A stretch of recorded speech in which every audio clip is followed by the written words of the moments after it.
ఠాగూర్ గ్రంథాలయం వేసవి విజ్ఞాన శిక్షణా శిబిరానికి ఈరోజు నేటి గాంధీ దేశం సోషల్ వెల్ఫేర్ ట్రస్ట్ వ్యవస్థాపకులు ఆర్ఆర్ గాంధీ నాగరాజన్ చిన్నారులతో ముచ్చటించి తెలుగు, తమిళ భాషల్లో పాటలు పాడి పిల్లలతో పాడించి దేశభక్తి భావాలు పెంపొందించారు.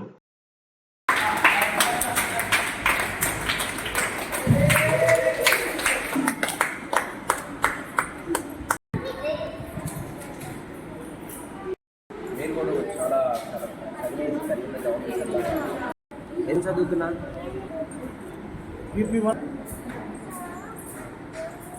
పూరి ఇంట్లో నుంచి ఇక్కడ తీసుకొచ్చావా? ఒక పాట పాడుతుందండి. పాట పాడండి.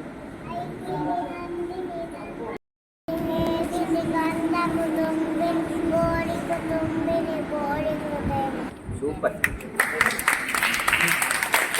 నేను అందుకే అడ్వాన్స్గా చెప్పండి కొట్టాను. ఇలా ప్రపంచంలోనే లేరని చెప్పి ఆ కాలంలోనే ఆయన్ని అందరూ గొప్పగా చెప్పారనమాట. గాంధీ గారు అంటే ఆయన దేని కోసం చేశారు అని అంటే ఈ దేశం విడుదల కోసం రాత్రి పగలు నిద్రాహారాలని అన్నింటినీ కొలతతో పెట్టుకొని కొన్ని సమయాల్లో కస్తూరిబాయి కాపాడుకోవడానికి, సత్యాన్ని అనుసరించడానికి తన జీవితాంతం వచ్చేసి సమయం చెప్తున్నారు. 33 ఏళ్ల కాలం నా అహింస ప్రయత్నంలో నేను ఎక్కడ తృప్తి చెందలేదు. ఇంకా ఎన్నో కలిగిన వ్యక్తిత్వమే స్త్రీకి ఉన్న లక్షణం.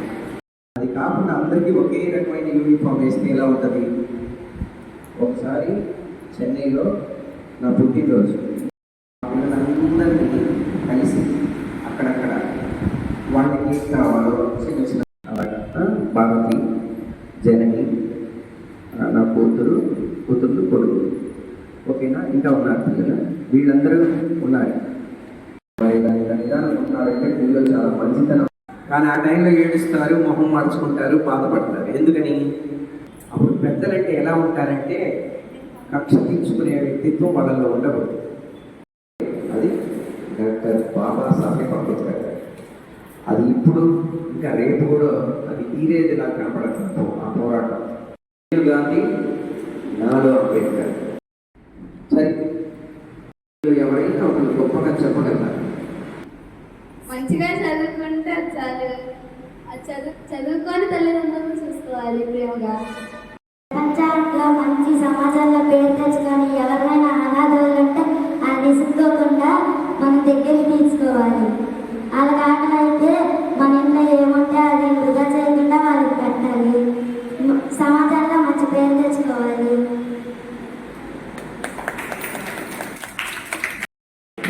కలర్ ఎలా ఉంది? నల్లగా ఉంది. కానీ స్పీచ్ ఎలా ఉంది? కలర్ఫుల్గా ఉంది. అది కావాల్సింది. గాంధీ గారు అంటారు, స్త్రీలకి అందం అనేది ఈ రూపంలో కనిపించేది కాదు, వేసుకునే దుస్తుల్లో కనిపించేది కాదు అందం అంటే. తన ప్రవర్తన ఉంది చూసావా, తన భావాలు ఉన్నాయి చూసావా, తను జీవించే విధానాలు ఉన్నాయి చూసావా, అక్కడ కనబడుతుంది అందం. తను ఐశ్వర్య కన్నా గొప్పది.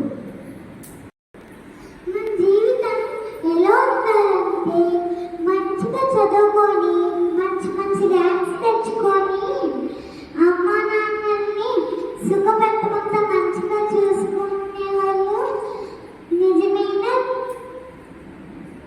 మిత్రులు, ఇంకా పిల్లలు.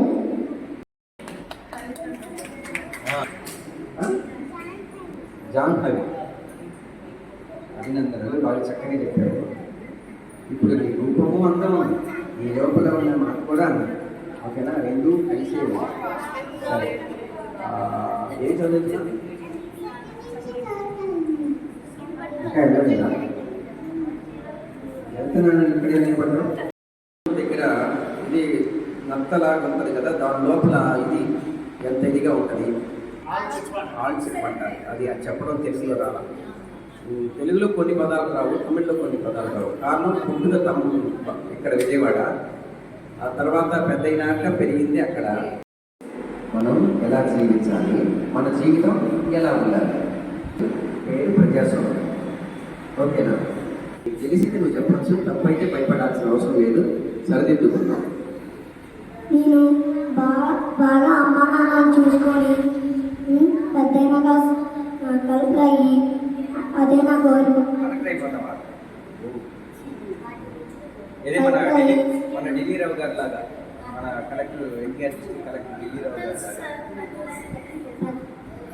పెద్దగా అక్క అమ్మ నాన్నలు బాగా చూసుకొని చాలా మంది బోర్డ్స్ ఎక్కడ ఉన్నాయి, అది ఎదురు ఏమేమి జరుగుతుంది అవన్నీ తెలుసుకొని పెద్ద పెద్ద ప్రైజెస్ అన్నీ గెలుచుకోవాలి. అమ్మ నాన్నని బాగా చూసుకోవాలి. వేరే వేరే కంట్రీస్లో వెళ్ళి జాబ్ చేయాలి. Saint Johne's English medium high school. Okay, ఆ స్కూళ్ళలో ఏ మార్పులు చేస్తారు? బాగా చదువుకోవాలి. గాంధీ గారు ఏమని చెప్తున్నారంటే రోజు తనకు చెప్పగలిగారు. అందుకే అంటారు, ఈ దేశంలో ఈ ప్రపంచంలో మనం ఏ మార్పునైతే కోరుకుంటున్నామో సాధించారు. అప్పట్లో కాంగ్రెస్ కమ్యూనిస్టులు అనేది రెండు పార్టీలు ప్రబలంగా. మీకు కాంగ్రెస్ పార్టీ కమ్యూనిస్టు పార్టీ అని రాజకీయాలు వద్దు అని అన్నారు. ప్రాధాన్యత ఇవ్వమని చెప్పింది, పురుషులకి సమానంగా ప్రాధాన్యత ఇవ్వమని చెప్పింది డాక్టర్. ఒక్కడు కాకుండా మంచిగా దేశానికి సేవలు అందిస్తే స్నేహితులు అని ఇద్దరు ఉంటారనుకుందాం. వాళ్ళిద్దరూ ఎప్పుడు శత్రువులుగా మారుతారు? కాదు, ఇద్దరు కలిసి ఒక్కదానికే ఆశపడతారు. అమ్మాయిని పెట్టి చెప్పనా, అబ్బాయిని పెట్టి చెప్పనా? అమ్మాయిలు, ఇద్దరు అమ్మాయిలు ఒక అబ్బాయిని ప్రేమిస్తున్నారు. ఇద్దరు అమ్మాయిలు చాలా ప్రాణ స్నేహితులు. ఒకే అబ్బాయి మీద ఇద్దరికి ప్రేమ ఏర్పడింది. అప్పుడు ఆ క్షణం నుంచి ఇద్దరు శత్రువులుగా మారాలి. ఇది నేను పొందాలి అన్నప్పుడు అది ప్రేమైనా పదవైనా అక్కడ శత్రువులు అయిపోతారు. అలాంటి అయితే అది గాంధీ గారికి చెప్పడం. ఒక్కరు నాయకులు, గొప్ప నాయకులు ఉంటారు. ఆయన సత్యాగ్రహ పోరాటం చేసి ఓకేనా నల్ల జాతుల వాళ్ళకి ఒక స్వతంత్ర ఉద్యమాన్ని పొందడానికి కనుక ఆయన ప్రెసిడెంట్ అయ్యారు. 27 సంవత్సరాలు ఆ సహాయం పొంది అమెరికాకి వెళ్ళి చదువుకోవడానికి వెళ్ళారు. ఉద్దేశం మేము కూడా మీలాగా మనుషులే, మమ్మల్ని కూడా మీతో సమానంగా భావించండి. డబ్బు సాలపోతే ఏం చేస్తాం? అమెరికాకి వెళ్ళిపోయినాక ఎవరిస్తారు? పక్కింటి వాళ్ళ దగ్గర ఎవరి దగ్గర అడిగితే కుదురుతా?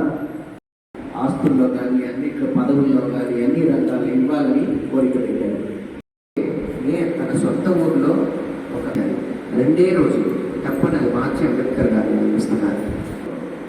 గాంధీ గారు ఇప్పుడు సెగల పక్క నుంచి పోరాడారు. నిన్నటి దాకా నేను ఎవరి దగ్గర డొనేషన్ అడగకుండా నేను పెద్ద ఎత్తున ప్రయత్నాలు నా సొంత సంపదని ముందు వెళ్ళి చేస్తూ వచ్చాను. జయము జయము మనోని సావర్కర్ భగత్ సింగ్ ఆజాద్ మదన్ చందమామ ఆకాశాన్ని అందరించాడు, చిందులేశాడు.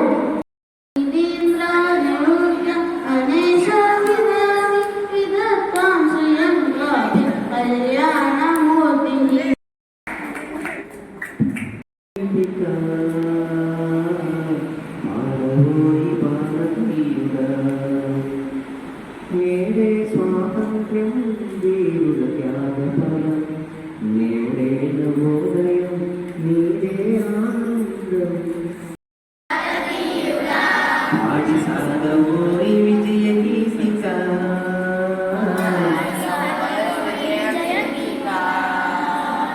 నేడే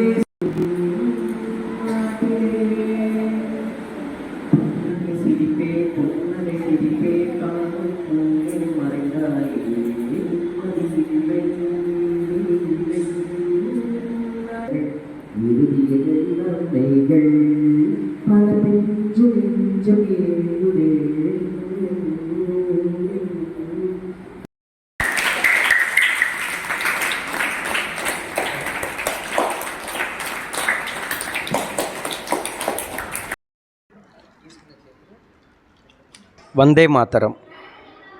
ఎక్కడికి వెళ్తుంది ఈ తరం? దండియాత్ర 2 అనే పేరులో నేను దేశవ్యాప్తంగా నేను గాంధీ నాలో అంబేద్కర్గా పర్యటన చేస్తున్నాను. నేను పుట్టింది బెజవాడ గడ్డ. నేను చెన్నై ఓటర్ని.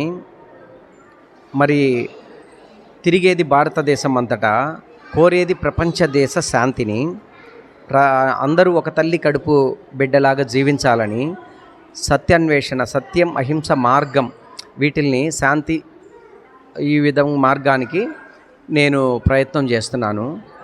శత్రువుల్ని కూడా వచ్చేసి శాంతియుతంగా గెలవాలి అనేది చాలా కఠినమైన ఇది. అది సత్యం అహింసలకే సాధ్యమవుతుంది. ఆ మార్గంలో వెళ్తున్నాను. ఇక్కడ విజయవాడలో గాంధీ ఆశ్రమం ఉంది. గాంధీ ఆశ్రమంలో నిరుపేదలకి ఏదో ఆకలితో ఎవరొచ్చినా పిల్లలు, వయసైనోళ్ళు నిత్య అన్నదానం జరుగుతూ ఉంటుంది. పైగా నేను నా సొంత వెండి వ్యాపారంలో వచ్చే ఆ వ్యాపారాన్ని చాలా వదులుకున్నాను. ఉన్న కొద్ది సంపదని ఇలా దేశం కోసమే ఇదైపోతుంది.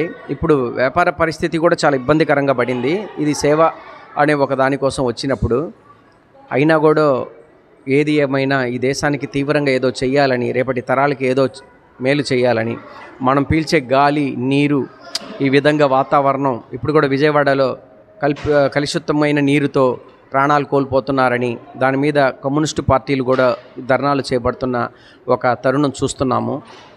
ఇది ఇంతటితో కాదు, గంగా నది, పెద్ద పెద్ద నదులన్నీ ఎన్నో కోల్పోయింది.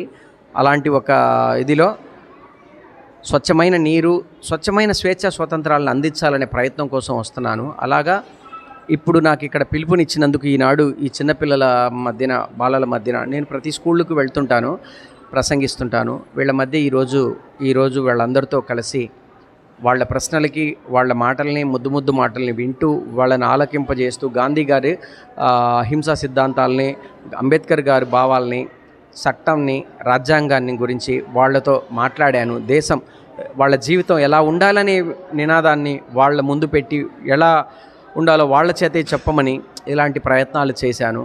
ఈరోజు వీళ్ళందరితో కలిసి చక్కగా వాళ్ళతో పాటు కూర్చొని ముచ్చట్లుగా, నేను కంటే బిడ్డ, మీరు కంటే గొడ్డు అనే భావన కాకుండా ప్రతి ఒక నాయకుడు ఎలా ఉండాలి అంటే, డబ్బును ప్రేమించే నాయకుడు ప్రజలను ప్రేమించలేడు, ప్రజలను ప్రేమించే నాయకుడు డబ్బును ప్రేమించడు.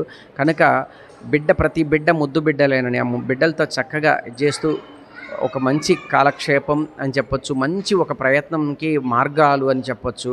రేపటి వజ్రాలు ఈ బిడ్డల్లో ఈరోజు ఒక మార్పు కోసం నేను చేసిన నా ప్రయత్నం రేపు చిగురించుద్దని, అది పెద్దగా దేశవ్యాప్తంగా వ్యాపించుద్దని, మంచి గాలిని, మంచి నీరుని, మంచి సమాజాన్ని అందించుద్దని, బ్రతకడానికి కావాల్సిన, మానవాళికి కావాల్సినది మాత్రమే అవసరమని, అంతకన్నా వేరే ఏదో అవసరం లేదని ఒక ముందుంచిన కోరికలు జయప్రదం అవ్వాలని దేవుడు కోరుకుంటూ, ఈ గ్రంథాలయం, ఠాగూర్ గ్రంథాలయం తరపున ఈరోజు జరిగిన ఈ సమావేశానికి విచ్చేసిన అమ్మ మీడియా మీ ఒక సహకారము, ప్రయత్నము జయప్రదం అవ్వాలని, లాలించడానికి తల్లి కావాలి, మరి పాలించడానికి వద్దా అనేది నేను అప్పుడప్పుడు ముందుంచుతున్న విషయమే. గాంధీ గారు అన్న మాటతో చెప్పాలంటే, అహింస పాలన స్త్రీలకే సాధ్యమన్నారు, అదే దేశానికి మేలన్నారు. మరి ఆ విషయాల్ని ఇక్కడ ఈరోజు అందరితో షేర్ చేసుకున్నందుకు అందరికీ కృతజ్ఞతలు, మీడియా మిత్రులకు కూడా కృతజ్ఞతలు. జై హింద్.